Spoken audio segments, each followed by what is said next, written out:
Welcome back into Delmarva Sports Insider. Our attention now shifting, as Jeff mentioned before the break, to Major League Baseball. The second half started up with one game yesterday. Now all of them are kind of up and going tonight. So we're actually going to do something where we preview our local teams in their second half of the season. And Jeff is going to start us off with the Phillies, obviously being the Philly guy. Yeah, thank you. All right, great introduction. Phillies with 47 wins in the first half, 6 games back of first place in the NL East. Kind of treading downwards now. Definitely a bad last month and a half prior to entering the All-Star break for Philly, but they need to bounce back, and they can do that by following, a few simple rules here. You need good pitching.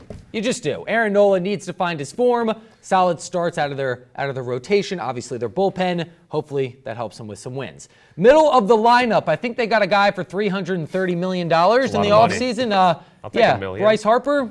Can you get us some home runs? Can you produce some runs? The middle of the lineup needs to start producing. Reese Hoskins, Jay Bruce, definitely effective while he's been in Philadelphia so far.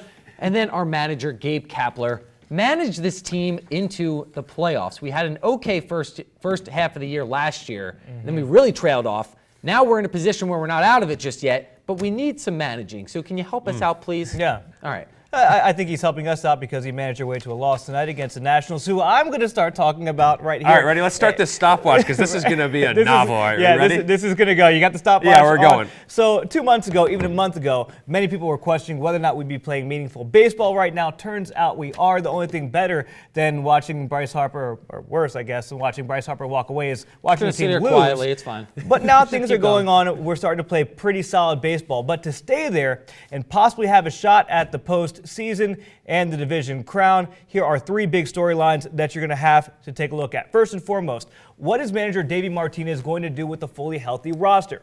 Ryan Zimmerman has come back. He's playing well, hitting almost .270 over the past 15 games, slugging over a .460 clip, but Matt Adams could return to form after hitting under the Mendoza line, just .163 over the same time frame.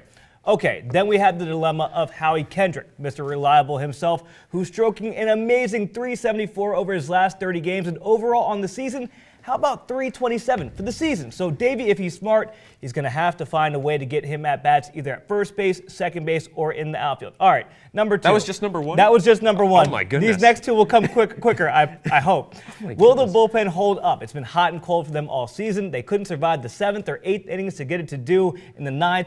But heading into the All-Star break, they did look a little better. Fernando Rodney may be a key acquisition. Then last but not least, can they stay healthy? Anthony Rendon has missed time this year. Trey Turner has missed time this year.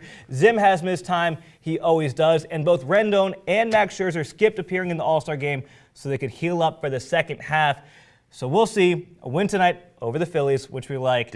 Can they keep on winning? Did you have that on your chest for a little bit? It's been sitting here. They also shut them out. It's been sitting here. Just to, add insult to injury. I wasn't going to mention it. It was a 4-0 game. Well, there you go. Steven Strasburg. Well, this Orioles breakdown isn't going to be as positive or as bright as all of that because we all know how their season is going. The O's, the worst record in Major League Baseball. But remember, building for the future, there's a light at the end of that tunnel. So the biggest key is to keep the young players in the system healthy. No reason in getting someone hurt with no playoff appearances in sight. Number 2, build that farm system and draft pick arsenal. Remember the trade deadline coming up soon. Make some moves. Baltimore did this last year with the trades of Manny Machado and Jonathan Scope. So possibly a similar storyline this coming July, end of July. And finally, gain experience for those younger players. Call up some of the farm system players towards the end of the season. Get them a few major league at-bats. Build their confidence. Remember, this is all about building for the future. Yes, Nothing present. And the Orioles, they do have a few pieces. Some of them here are playing for the Delmarva Shorebirds. Drew, you're the baseball guy. Well, Julian seems like he's the Nationals guy. But Drew,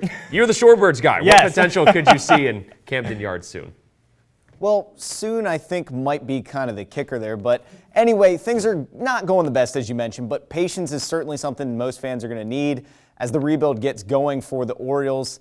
Their top 3 prospects are all making their marks with their prospective clubs, starting with number 1 and their number 1 overall prospect. You see him right here, Shorebirds pitcher Grayson Rodriguez. The kid's got a plus fastball, and he's shown some flashes of it. You saw it the other night in the Futures game. He's drafted out of high school. He's pegged to be one of the big pitching prospects for the Orioles that they're certainly going to need coming up later in the future. Certainly a guy to keep an eye on. And you see this guy, too. He's coming in as their number 3 prospect. It's DL Hall. Another big pitching prospect, another high school product that's expected to make his mark for the franchise. Hall needed just 12 pitches for his inning of work in the Futures game, and even touched 97, almost 98 on the gun. His development certainly has him on pace to be the 1-2 punch along with Rodriguez. But again, these guys are really young. It's going to take some time for them to get ready. But then Ryan Mountcastle, he comes in as the number 2 prospect for the Orioles, and he's been swinging a hot bat for the Tides. He can provide some valuable offense that can pose a threat in the order once he gets his defense solidified. He can be a real big asset at first base. So patience is the key word here, guys. It's going to take some time, but the Birds are going to be okay in the next couple of years. We'll send it back over to you guys with some final thoughts, hopefully some good things for our regional teams. I mean, okay, the good thing about the Orioles is the future looks bright. It looks bleak right now, but the future is at least bright, and we're seeing that with the Shorebirds, so good stuff there. As for the second half of the season, Orioles not much to talk about, as you talked about. Yeah, let's just talk about the other two teams. Phillies and Nats. That's what it's going to come down to. Let's look at it, right? So you got the Braves, you got the Nationals, then you got the Phillies in the NL East. The Phillies notoriously just fall apart in the second half of the season. But Gabe Kapler needs, in his second year as a manager, to say, listen, I'm not going to let us fall apart. And we need to rise up, maybe hopefully into a wild card spot. I don't think they're going to take the East. I really don't. Let me ask you this. Do you need to make the playoffs to justify signing Bryce Harper for all that money? Is that a do or die this year? I'd say yeah. That's just my short answer. Yeah, in essence. Yeah, I mean, I think in his first year, no. In his first year, maybe not. Second year, yes, 100%. And then the years following as well. Don't want to throw out bias here a little bit. We do have to go to break. But we can question this off air. Just saying, for $300 million, that doesn't get you playoffs? $330 million. Not in the first year. I'm okay with it. Not in the first year. In the middle of this. Yeah, I wouldn't hire you as my GM. Anyway, it's time for another break. We're going to go right here, but when we return, bringing older and younger generations together, how a local artist is transforming the city one wall at a time. $300 million doesn't get you playoffs.